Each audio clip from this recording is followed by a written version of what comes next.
បងប្អូនដែលមានទឹកលុយក្រោម$40,000 ខ្ទង់$30,000 ជាងបាទបងប្អូនចង់បានរថយន្តថ្មីរបស់សហរដ្ឋអាមេរិកឥឡូវនេះគឺលែងជាបញ្ហាទៀតហើយ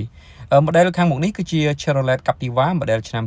2025ដែលតម្លៃខ្ញុំផ្ដល់ជូនពិសេសខ្លាំងមែនទែនតម្លៃ$39,999 ប៉ុន្តែឥឡូវនេះក្នុងឱកាសកម្ពុជា1000គ្រឿងយើងផ្ដល់ជូនតម្លៃពិសេសត្រឹមតែ$35,500តែប៉ុណ្ណោះ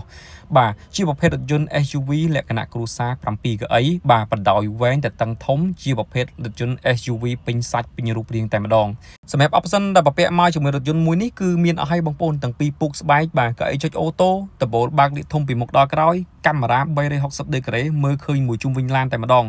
stop មុខនិងក្រោយជាប្រភេទ stop LED បាទខាងក្រោយនេះគឺយើងភ្ជាប់មកជាមួយប្រភេទសញ្ញោបណ្ដេញថែមទៀតគឺមើលទៅគឺលេចសេរីខ្លាំងមែនទែនមកគ្រឿងនេះបងប្អូនបើសិនជាបានបើកបននៅលើដងផ្លូវបាទគឺមើលទៅបាទស្អាតមែនទែនជាមួយនឹងរូបរាងការ design មើលទៅមិនឆើតឆាយបាទមិនលេចធ្លោខ្លាំងពេកទេប៉ុន្តែស្គប់សកុនណាបងប្អូនបាទហើយសម្រាប់បងប្អូនយើងដែលមិនចង់ចំណាយលុយសុទ្ធក្នុងការទិញរថយន្តបងប្អូនអាចសិក្សារំលោះបានចូលរួមមុនត្រឹមតែ$3,550តែប៉ុណ្ណោះបងប្អូនអាចសិក្សាបានហើយឯកសារងាយការប្រាក់ធូរបាទជាមួយធនាគារដៃគូផ្ទាល់តែម្ដង